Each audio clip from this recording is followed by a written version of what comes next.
Welcome to Market Call. Thanks for joining us on this Friday. I'm Morella Fernandez. Brian Madden with us on the show today. He's Chief Investment Officer at First Avenue Investment Counsel. He'll take your questions on North American equities. Here's how to reach us. You can call us toll free, 1-855-326-6266. You can also email your questions in if you prefer. Market Call at bnnbloomberg.ca. Brian, good to see you. Likewise. Thanks for coming in. North American markets spurred by the speech by Jerome Powell, the Fed chair, alluding to the fact that they could be ready to make a policy shift come September. That was widely expected, though. Yeah, you would think, Morella, the interest rate derivatives markets had been pricing in as recently as a week or two ago close to a 90% chance of a quarter-point rate cut in September. But the market is tightly wound these days after the rally we've seen since April, and there's been a lot of sort of step up in risk appetite and the so-called FOMO, or fear of missing out, and the resurgence of these zero-day to expiry options. So people do seem to have a very short time frame, and so we did see a bit of backpedaling and some hedging of bets and so on, and a bit of a fade in a rotation in leadership going into this. But I think what the chair said at Jackson Hole does certainly validate a rate cut in September, as we had widely expected. So markets typically in August are more sort of in a lull. How is this August playing out so far? Is it atypical August for you? It's right to script, Morella. I would say this part of August, let's just say the back half of August, you do typically see lighter trading volumes. After you get the bulk of the second quarter earnings results behind you, you tend to have light news flow in terms of economic data and corporate earnings releases. And then, of course, as per the longstanding tradition, everyone waits on pins and needles for this Jackson Hole speech, which is, as often as not uneventful or validates sort of ingoing expectations. But really, the underlying reason for it is a lot of people on Wall Street take vacations in the week leading up to Labor Day. So more of the flow is retail and non-professional money dominated, and the big players are often sidelined this time of year. What do you make of the flow out of tech the last week or so, and what seems to be a rebalancing? Is that a good thing? So we're intrigued by it, to be sure. The Magnificent Seven, the large mega cap technology and communications names, have really been very longstanding leadership for the last couple of years, and really much longer than that. So much so that their collective weight in the S&P 500 reached an all-time high, just above 34% last week or late the week before. And then since then, and perhaps with some anticipation around Nvidia, which is reporting earnings next week, and the Jackson Hole event today, we did see a bit of a rotation away from some of the technology leadership, particularly those large Magnificent Seven names, and into overlooked and maybe undervalued areas of the market. Some of the cyclicals and some of the interest rate sensitives have shown leadership in the last 2 weeks relative to the growth stocks, which have been just so dominant year to date, and really for the last 2.5, close to 3 years. Okay, we are going to take a quick break. We'll line up some phone calls and some emails for Brian Madden. He's of First Avenue Investment Counsel, taking your questions on North American equities. Back in a moment.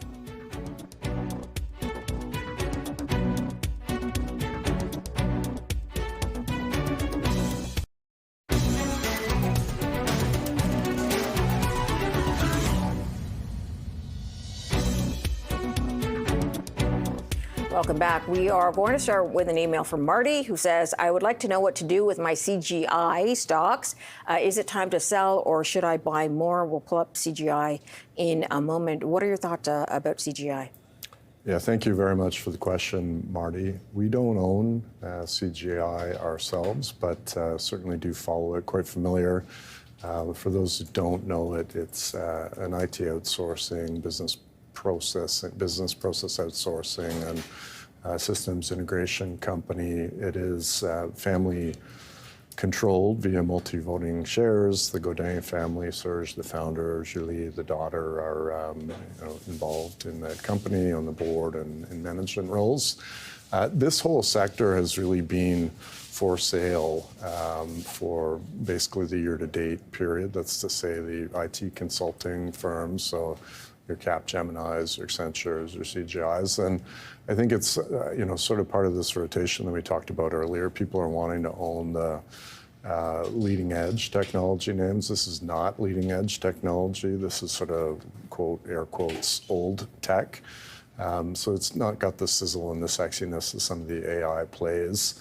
The other concern that came into focus earlier in the year when we had Elon Musk running around like a bull in a china shop with his Doji initiatives is CGI, although it's headquartered in Canada, is very much a global company, but their biggest geography is the United States, and their biggest customers are the U.S. federal and state and local governments. So I think there was some concern that we might see a belt-tightening federal budget. Obviously, we got entirely the opposite. So although we don't own this, this is a pretty good company. It's compounded total shareholder returns at a low double-digit pace over the last 10 years. That's mostly all been capital appreciation. It pays a pretty modest dividend, but it's steady Eddie. It's got a fairly low beta or market sensitivity relative to some of the more prominent and leading edge technology stocks. So I think you're looking at this stock right now trading at 15 times earnings. Historically, it's tended to trade at 18. Pullback off the recent highs about 25%. That's the fourth biggest drawdown we've seen in this name in decades. So I would say the dip here is buyable. So, you should buy more. You buy more and hold what you have. Yep. Got it. Okay, let's go to the phone lines. John is on the line from London, Ontario. Hi, John. Hi, Marella. Hello, Brian. I noticed that the Mag 7 didn't drop in the recent pullback as much as some of the riskier stocks like, say, Palantir and Axon. Nvidia is reporting on Wednesday. I expect they're going to beat on revenue and earnings, and then the guidance will be an issue. Should I add to Nvidia, or should I add to poor Palantir, which went down 21% in the last week? Thanks very much, Brian. Okay, so I looked at Nvidia earlier this morning. It's about 178, so not at the height of where it has been. There we go, 178.01. Would you buy in at this level? Yeah, so we've owned this for a long time, and of course, you do get fireworks around their quarterly earnings. However, noting that since roughly the ChatGPT moment in late 2022, when this whole AI boom started, going back the last 8 quarters, the stock has gone up in 5 of those 8. So that's better than coin toss odds if you're a short-term trader. We're not. We're investors, and we believe with the long-term investment merits of this company. Even though it's had a remarkable run, it's the biggest company in the world. It's worth $4.3 trillion. But it's had a good run because its fundamentals are outstanding. It has got clear technological superiority in high-performance, high-spec chips for data centers and AI compute. And there is a veritable arms race in building out AI infrastructure right now. And so that's going to keep their order books full for a long time. You're going to see sort of flare-ups of political noise around this, as we did this week with the company calling off sales of these H20 lower spec chips to China. And I'm sure there'll be a lot more back and forth on this. But we think we're still in the early to middle innings of the AI build out, and this company is in the pole position in terms of being a major beneficiary of the capital spending. So if it's a choice between this and Palantir, it's no contest. This would be the one that we'd want to be owning here. Got it. Okay, thank you for the question, John. Let's move on to Elliot in Hamilton, Ontario. Hi, Elliot. Good afternoon. Pembina Pipelines, its shares seem to be restrained by this renegotiation of some pipeline rates. Could I get an update on that situation? And what do you think of the company and the stock now? Thank you. Thank you for the question, Pembina.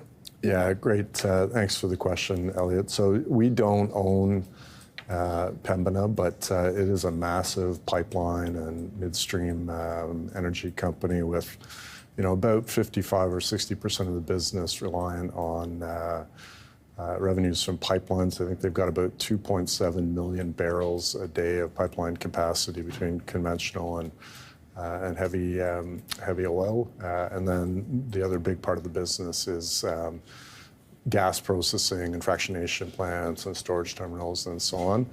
I will say I'm not entirely up to speed on where they stand and the renegotiation of the contracting for the pipelines. I will, however, say that one of the things that investors like about this company, and we ourselves would call this out as an investment merit, is about 70% of the business is on what we call take or pay contracts, which means there's no volume risk and there's no commodity price risk. Another 20% or so is on fee-for-service contracts. So there you do have some volume risk, but you don't have commodity exposure. And then the remainder of the business has got a bit of commodity exposure, whether it's natural gas or oil or natural gas liquids. Over a cycle, let's call that 10 years, this has been competitive with the TSX, compounding total shareholder returns just over 10%. That's a little bit better than its energy infrastructure peers. And it does it with low risk and low variability. The beta of this stock is about 0.7. With the stock trading at the low end of the range, with the dividend yield running about 5.4%, kind of in line with its 10-year average, and a good, highly visible path to growing that dividend at a 5% pace over the foreseeable future. We can see a good path to a high single-digit or low double-digit total shareholder return. So although we don't own it, we'd be comfortable in buying it. Got it. Okay, Elliot, I hope that is good for you. Let's move on to Michael. He's in Montreal. Hi, Michael. Hi, Marilla. Hi, Brian. Is it possible, Brian, to have your opinion on, between CN and CP, which one would you go with in the recent pullback? I know in the past that you recommended CN as a top pick, but with the circumstances and all the stuff that's going on between Canada and the U.S. and CP having more exposure between North America with the rails, would you recommend CP over CN? Thank you. Okay, so a couple of things there I want to ask you about. First of all, tariff effects. Transportation has been down, generally speaking. We have Mark Carney now pulling back on some of the tariffs. That's the announcement coming today. Is this transportation slowdown going to change? Are we going to see perhaps a pickup as some of this trade deal unwinds? Simple answer to that question, yes, with the proviso that, what exactly is happening here. The Carney news, there was reports of a call with the president of the United States yesterday, and then there was something that came out in the last hour or so about Canada dropping some of the reciprocal tariffs. The tariffs that they enacted in response to the U.S. tariffs to better align with U.S. tariff policy. So having not gone over the substance of that just yet, I don't know. Like a lot of times policy is playing out via tweets and there's 2 steps forward, 1 step back. But, I think eventually the stable state, the equilibrium for Canada and the U.S. is we are logical and natural, long-standing historic trading partners with tightly integrated supply chains. So we need to get back to some sort of semblance of normal. It's probably not going to be 0 tariff rates, but hopefully most things can be exempted by USMCA and we can get rid of the hodgepodge of all these other, tit-for-tat tariffs that have been put back and forth. So if that happens, you would expect to see trade flows pick up. That would advantage the transportation sector across the board. So both of these rails would likely be advantaged. The other thing, I'd be remiss if I didn't point this out. The trucking and transportation industry has been talking about a so-called freight recession that's been ongoing for almost 3 full years. So we have not seen the manufacturing sector in decline for 3 years, really ever, since the Institute for Supply Management Indices have been collected. But that's exactly what we've seen. We're seeing stirrings of that changing. Standard & Poor's has their own manufacturing and service sector surveys that were released earlier this week, and we saw a big spike in the manufacturing sector. So we'll be watching closely to see if that's mimicked with the more widely followed ISM survey. And if it is, then I would imagine it's going to be game on for the whole transportation sector, because you've had a really, really difficult set of conditions where there's been overcapacity, lack of pricing power, and sort of tepid volumes. And that's not good for companies with a lot of operating leverage in their business models like CN or CP. Given a choice between the 2 of them, we think CN has the better network. However, the other thing that's a bit of a wild card is you've got this massive east-west merger proposed in the United States between two of their big Class 1 rails. So we don't know just exactly how the competitive dynamics are going to shake out, but we are increasingly convicted on the fact that we're likely to see some turnaround in manufacturing and thus demand for transportation of manufactured goods. So probably the whole transportation sector is viable. We don't own either of the rails. We have a better idea, which I'll save for later on in transportation. Got it. Okay, we're going to take a quick break. Lining up more phone calls for Brian when we come back. Stay tuned. Back in a moment.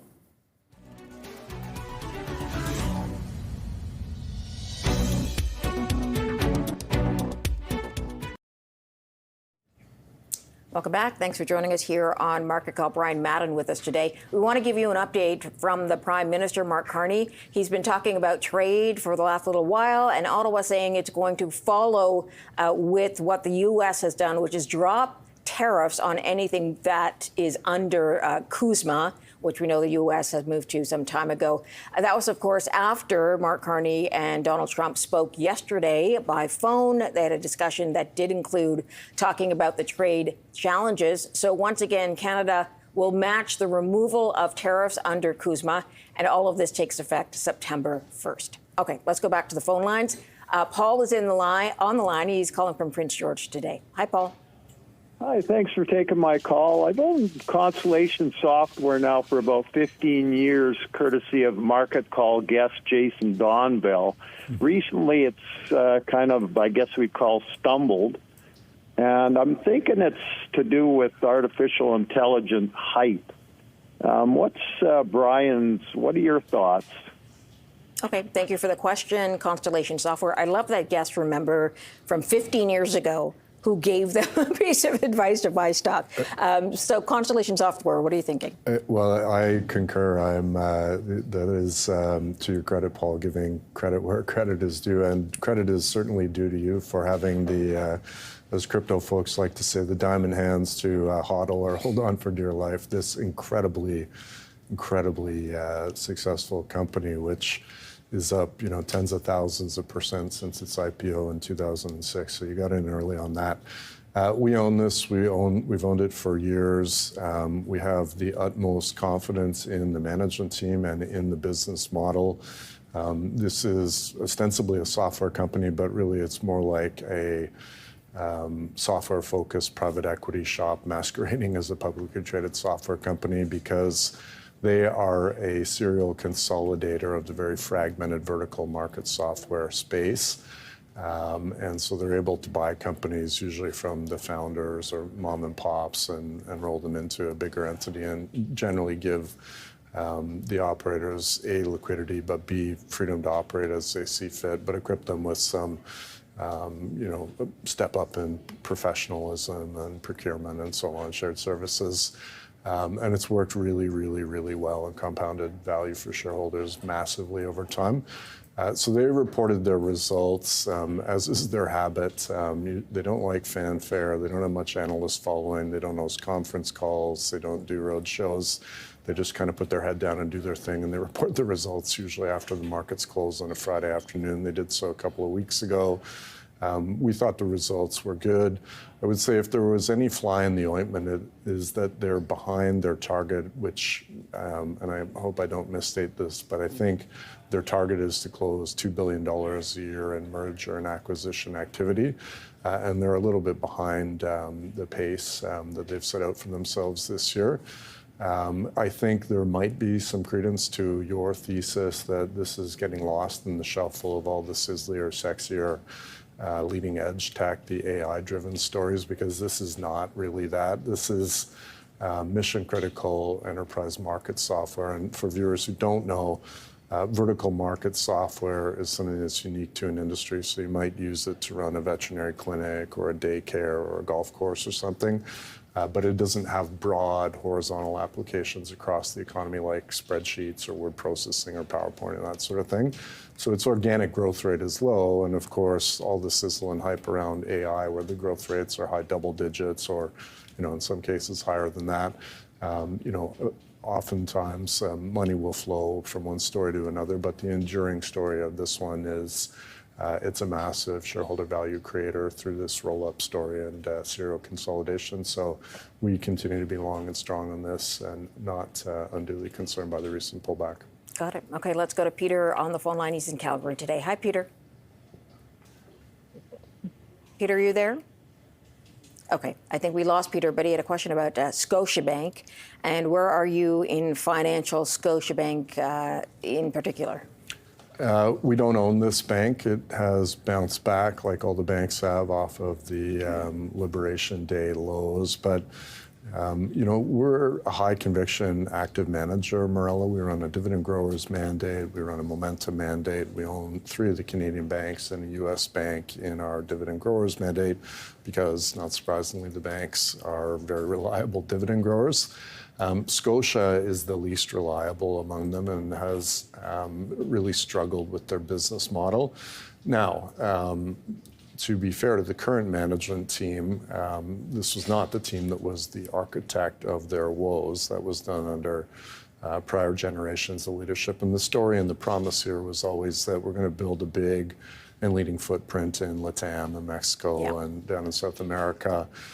They've pulled back from that? They have. So, to us, it's a show me story. I attended their investor day when the new CEO stepped in December of, I think, 2023.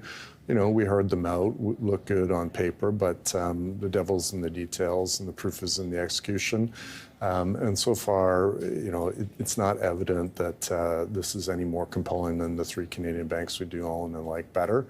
And the dividend growth, frankly, and the total shareholder return really hasn't matched what we see historically and prospectively in some of the better banks. So not one we'd be buying here. Got it. Okay, let's go to a viewer email from Care. He said, would you hold Telus for the dividend? Telecommunication space has bumped back a little bit over the last couple of months. Are you invested in telecommunications at this point, and what do you think about Telus? So we do own Telus. We were not in telcos at all until quite late last year. We added this position, I believe, around December of last year. And so for the dividend, yes, absolutely. The yield on this stock right now is about 7.3%. That's pretty high. Historically, over the last decade, it's averaged about 5.4%. There's no doubt about the sustainability of the dividend. Elsewhere in the sector, we did see dividend cuts. But Telus, by contrast, has been growing their dividend pretty consistently, about 7% a year over the last decade, and is not slowing that pace with 2 semi-annual increases of 3.5% in the last year.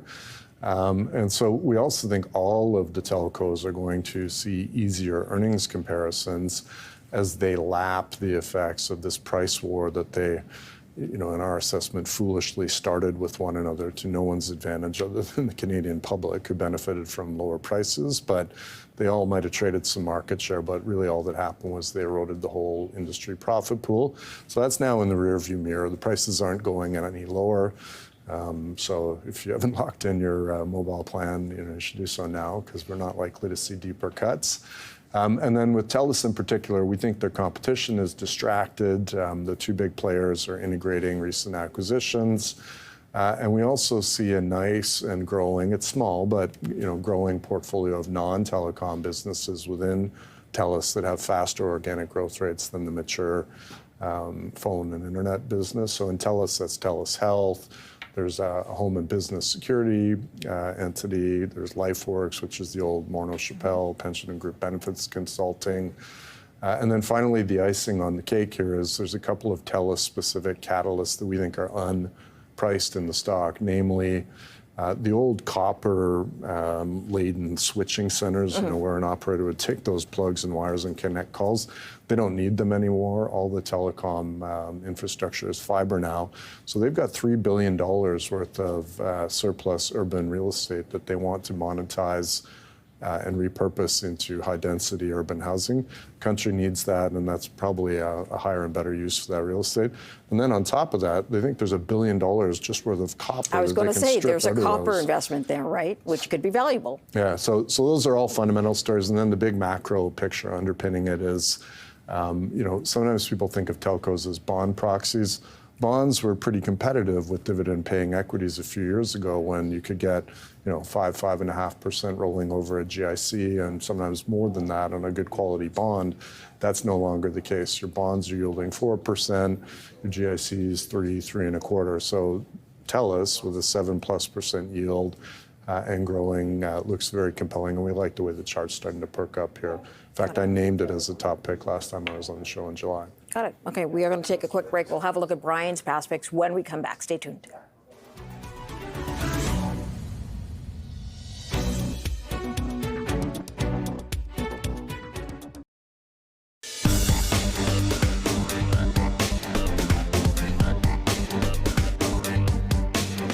Welcome back and thanks for joining us. We are going to go through Brian Madden's top picks from exactly a year ago. It's almost like it was planned this way. So August 22nd, 2024. At the time, he chose Home Depot on the New York Stock Exchange. It was $365.36, now at $412.17. A return of 13%, total return 15%. I do want to pull up the chart from today because they did report recently. I just want to see where it landed. Is this a company you still like moving forward? Yeah, so they did report on Tuesday. We still own it, so I spent a few hours going over their results, listening to their conference call. Why do we buy this in the first place? We just think it's an exemplary retailer in a massive retail category. The company sizes up the total addressable market in the United States at $1 trillion. They have about $160 or $170 billion of annual sales. Their number two rival, Lowe's, has some lesser amount, and then there's a whole bunch of other retailers competing for other bits and pieces of it. But they're expanding their ability to get a larger part of that addressable market via acquisitions and differentiated opportunities to get after what they call the maintenance, repair, and operations market. So, when we think of Home Depot, we think about those orange boxes in massive parking lots, and we trudge in there, weekend warriors, and buy our bags of soil or our lumber or our power tools or whatever. And so that's always been the core business. There's 2,200 stores in mostly the U.S., some in Mexico, some in Canada. But beyond that, they're getting after the pro segment of the market. So these are professional contractors.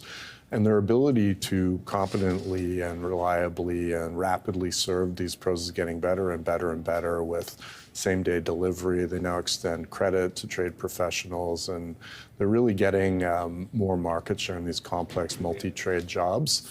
And then as it relates to this maintenance, repair, and operations business, this is sort of recurring expenses if you're a commercial landlord or a hotel, doorknobs and window handles. Regular wear and tear kind of thing. Doormats and that sort of stuff. So, that's not a category that they were really getting after all that well, but they've brought this Home Depot supply back into the fold, and so just expands their addressable market. They're getting better at digital and omni-channel commerce. And the market reacted very well to their earnings results, although they did miss street expectations. I think what got the animal spirits fired up again was they called out strength in 12 of their 16 categories with positive same-store sales growth, so things plumbing, electrical, power tools, outdoor, and so on. Yep. It was very broad-based.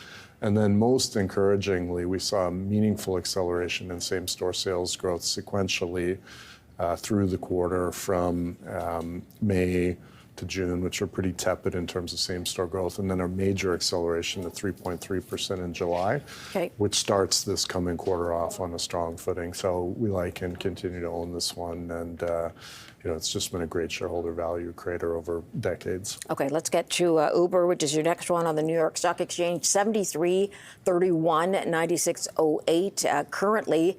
U.S. 31% return and 31% total return. Uber moving forward, also invested and looking into self-driving vehicles and how they're doing. What's your update on Uber as far as continuing to hold if that's what you're doing? Yeah, so we don't, and so we didn't necessarily capture all of this. We let this one go earlier in the year after seeing their, I believe it was their fourth quarter results, and the concern was that they seem to have been reaching a saturation point in their major urban markets, and we're talking fairly aggressively about getting more market share in suburban areas, which are harder to serve, and we're going to require more partnerships and maybe not be as profitable. And we were seeing slowing growth year over year. And then this freight business that they're sort of seeding and incubating, we have major question marks about how that's all going to work out. And so you opted out. Yeah, so we opted out, and so still a great business. We might have left some dollars on the table, but we rolled the proceeds into what we thought was a better idea at the time. Okay. All right. Can't win them all. Let's get to Agnico Eagle. We'll go through this one quickly so we can get back to phone calls too. 110.88 at the time a year ago, now up to 187.46. Gold, of course, has moved up greatly at the start of the year, 69% return. Total return is 71%. Agnico Eagle, I imagine you will continue to hold. Have you sold any of what you did hold? We trimmed it very lightly a couple of months ago with the proceeds to another miner, actually. But we continue to own this. This is one of the largest weights in our dividend growers mandate. It's the biggest gold producer in Canada by market capitalization. We think it's the best. There's 12 operating mines. They're all in politically safe jurisdictions. The management team is very credible. They announce production guidance. They meet it. And so we just have a lot of confidence in the company. We'd like to see more dividend increases from them now that they've delivered really back down to essentially no debt after the big transformational acquisition of Kirkland Lake a few years ago. So that would be on our wish list, but otherwise we can't really quarrel with the way the stock's done or how the company has executed. So we continue to like and own the shares here. Got it. All right, Brian Madden sticking around to take more of your phone calls and your emails. Back in a moment.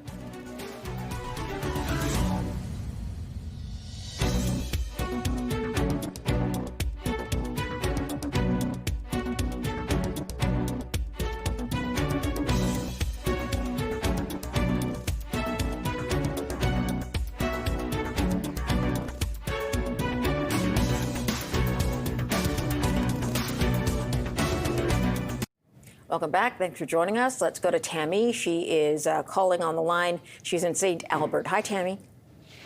Good morning. I just want to say thank you to all your guests and your hosts on the show. I'd never invested before, and I started watching this show, and it's made such a huge impact on my retirement finances. So thank you for the difference that you're making for so many people. Good to hear. My question is for Broadcom versus Adobe. Would you recommend one or the other right now for a long-term investment? Okay. Thank you for the question, Tammy. Go ahead. Great. Thanks very much for the question, Tammy, and thank you for the kind words as well. We do own Broadcom in our dividend growers mandate. We introduced it into that portfolio late last spring of 2024, early summer, courtesy of some excellent work done by my colleague Ethan Cummings on the research file on that name.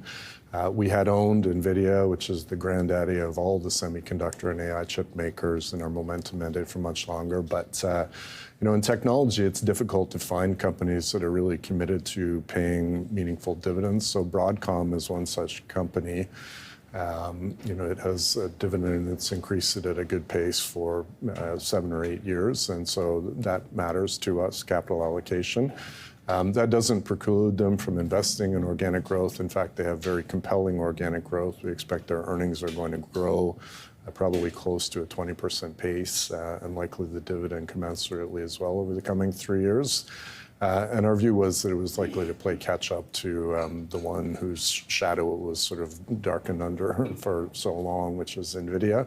And indeed, that has happened. So, we think the organic growth prospects and the capital allocation framework is better for Broadcom versus Adobe. And we really do think that the chip makers are very well positioned in this AI arms race. So the software companies are the ones spending all the money. And who's getting the money? It's the hardware makers. So the chip makers and everyone upstream of them, whether it's the foundries or the specialized equipment manufacturers. So that's where we think you want to be in this AI, at this stage of the AI playbook right now. So we've owned it for a year and a bit and are happy with how management is executing and continue to own and buy the shares here. Got it. All right. Let's move back to the phone lines. Dennis on the line in Montreal. Hi, Dennis. Yes, hi. I'm phoning to find out your opinion on Loblaws. They just had a $4 4-for-1 split recently, and I'd like to know what your thoughts are on them going forward. Thank you. Thanks for the question. What did you think of the split? Yeah, thank you for the question. And yeah, I like the sidebar to it. I remember seeing it. And actually, we have had 2 stock splits in our portfolios just in this past month. So Loblaw was one, and Brookfield was another. And I remember remarking to my colleagues, oh, a stock split, how quaint. People still do that. And, you know, I guess in the old days, you know, you would trade shares in board lots of 100 shares. And if you bought what we call the broken lot, so, you know, 8 shares, 92 shares, whatever, you wouldn't get the inside quote, and so you'd end up paying a little bit more. So that's why companies would be motivated to split their stock so that, you know, a board lot would be accessible to the retail investor. Nowadays, that's really not a thing anymore because you can buy broken lots cheaply. You can even buy fractional shares. So yes, how quaint, but it doesn't really change our view of the fundamentals. But getting down to brass tacks, we really like the fundamentals at Loblaw. It's Canada's leading grocer. It's uniquely advantaged by an over-indexing to discount format stores. So that's No Frills here in Ontario and Maxi in Quebec. Consumers are, broadly speaking, gravitating to these discount format retailers, not surprisingly, with difficult and uncertain macro conditions and the lingering memories of very high inflation on essentials and basics from the last couple of years. Beyond that, they've got an exceptional store brand portfolio, the No Name and President's Choice and so on. That's really resonating well. Shoppers Drug Mart is sort of another retail vertical with higher organic growth prospects. They're executing very well there. Combining the two, and the loyalty program is the biggest in Canada. Rounding it out, you've got PC Financial. So there's a lot of ways to win here. And we also really like family-led, family-controlled companies. They think about the long game and not about next quarter. And so we really like what Loblaws is doing. We've owned the shares for a number of years and continue to be happy long-term shareholders here. Got it. All right, we are going to take another break. When we come back, we have new picks from Brian Madden of First Avenue Investment Counsel. Back in a moment.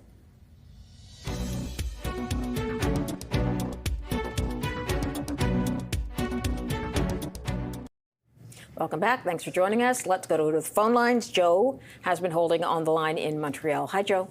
Hi. I want to ask Brian about TD Bank. What's his outlook for the company? Is there a chance of a stock split? And would he have a target price for this particular stock? Thank you. Okay, thank you for the question. We'll pull up the chart. It's above 100, 102. This is the first time I've heard or had a question about a stock split for TD Bank. Is there any whisper of that? Why would they go that way? We're not anticipating a stock split. You know, I wouldn't rule one out, but I wouldn't think it's really overly likely for all the same reasons I said it in response to the previous question about stock splits. You know, banks used to split their stocks more, but you know, I think they all sort of like to have their stock prices sort of broadly in the same ballpark of one another. But again, it's not as relevant as it used to be when you had to trade round lots. So as for a target price, we don't really like target prices. I've got to be very candid. So this is one of the very prevalent practices among analysts and investment banks, and it gives an illusion of precision that sometimes doesn't really exist. So if we own a stock, I think it's safe to say our target is higher, and if we don't own it, it's probably flat or lower. And so you know, target prices have a way of making a mockery of those who utter them. So we don't espouse that practice. That said, we do own TD Bank. We've owned it for a long time. We like it. We like their advantaged personal and commercial business in Canada. Obviously, we were not all that pleased when they got themselves in trouble in the United States. That's done and behind them, at least as it relates to paying the fine. They're going to need to earn their way out of the regulatory doghouse over a period of years. It took Wells Fargo, who endured a similar consent decree, about 7 years to get those shackles and the size of their balance sheet unshackled. So I think TD will accomplish it, but you know, whether they do it quickly or whether they do it slowly, it's a matter of time, not a matter of if. In the meantime, what are they going to do to be able to uphold their medium-term growth aspirations, which they did suspend when the new CEO took over earlier this year? Well, we're waiting. They're scheduling an investor day for September the 29th. I'm going to attend that, and we'll hear a more fulsome explanation of what their medium-term strategy is going to be. we are hopeful and expecting that they're likely going to find other levers in their other operating units and in their U.S. business where they'll sweat the assets harder that we're expecting will enable them to continue to hit that aspirational sort of 7% plus earnings per share growth target that they've always held out in the past.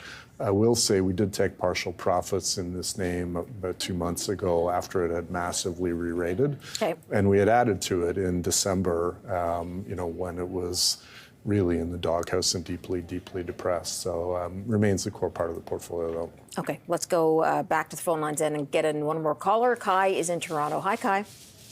Hi, Morella. Hi.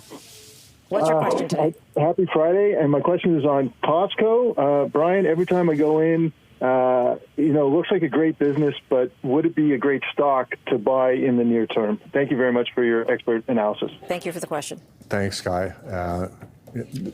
So I'm told we're under sort of time constraints. So a great stock, absolutely. I personally don't as much enjoy the shopping experience. I know lots of others are super fans of it. Yeah, it is chaotic. But, this has been an incredible compounder of shareholder value over 4 decades with their 900 stores in the U.S., Canada, and elsewhere, the recurring revenues and the membership dues, the narrow assortment and sharp pricing. It creates a lot of consumer surplus or perceived value for the shoppers. That's why people like it. But it also creates a tremendous amount of value for shareholders. So it always looks expensive, but any day that ends in Y, we think is a good time to buy the shares of Costco. Got it. Okay, we are going to leave the phone calls, emails there. When we come back, we will have Brian's top picks. We're back in a moment.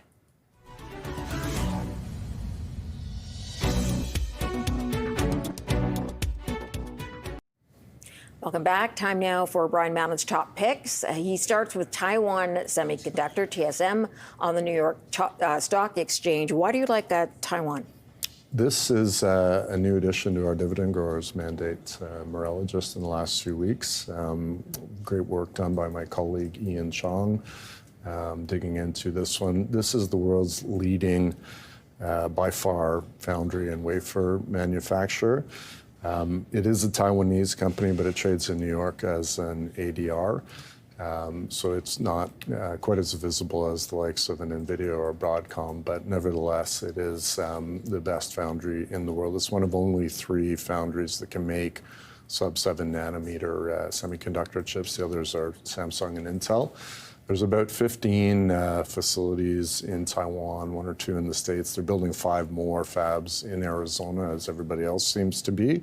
And what we like about it is it's got a sustainable competitive advantage via clear technological leadership, outstanding manufacturing capabilities, scale advantages to lower unit costs and increase their margins, and also crucially collaborative partnerships with some of the biggest companies in the world. And as the industry leader, we just think it's going to be a secular winner for the demand for high-spec, high-performance chips for use in AI training and inference.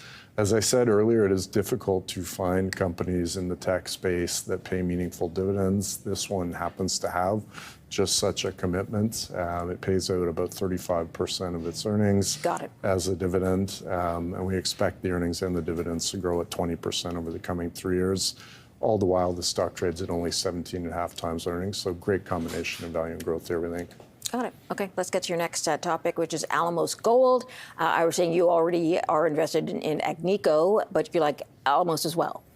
Yeah, we like gold. We have for a long time. This we added to our portfolios, both mandates actually earlier this year. There's 2 mining districts they operate in Canada, 1 in Mexico. We like the acquisition they did last year of Argonaut Gold. That's going to allow them to get after $375 million of life of mine synergies and $140 million of capital cost abatement by milling the ore from Island Gold at the nearby Maginot Mill, so running all the ore through 1 mill instead of building 2. And we also think, just based on their existing mines, not expecting greenfield new developments or acquisitions, there's a good path to them growing their production to 1 million ounces by the end of the decade, which is an 11% compounded rate of growth of production. a pace that really none of the intermediates or seniors are going to be able to match, and it's all in low political risk jurisdictions. Got it. Okay, let's get to TFI International, your pick in transportation, which we talked about has been depressed for some time. We've got about a minute. Brian, for TFI. So real quick, a longstanding consolidator of the fragmented trucking sector. They're in truckload, less than truckload, and in asset-light logistics categories. A lot of respect for the management team. They have a lean operating philosophy. We would note that the drawdown that started in late 2024 reached a depth of about 53%. Again, some of that is sort of endemic to the industry. There's been an ongoing freight recession, as we talked about earlier. Beyond that, TFI had 3 back-to-back misses on earnings. They ended that pretty convincingly when they reported their second quarter results, and the shares are perking up nicely. The shares are trading at 17.5 times earnings. We see a major inflection point in their earnings. We expect they will grow at a 24% compounded pace over the coming 3 years. And to be very clear, pullbacks in this stock, especially big ones, are buyable. This stock, since the turn of the century, even with the recent drawdown, has returned a total of 15,900%. So you buy the dips, and that's what we've done here, adding to it just recently in the last few days. Got it. That is TFI as a third pick for Brian. Thank you very much for joining us. Have a good weekend. And thank you as well for joining us here on Market Call. We'll see you again on Monday.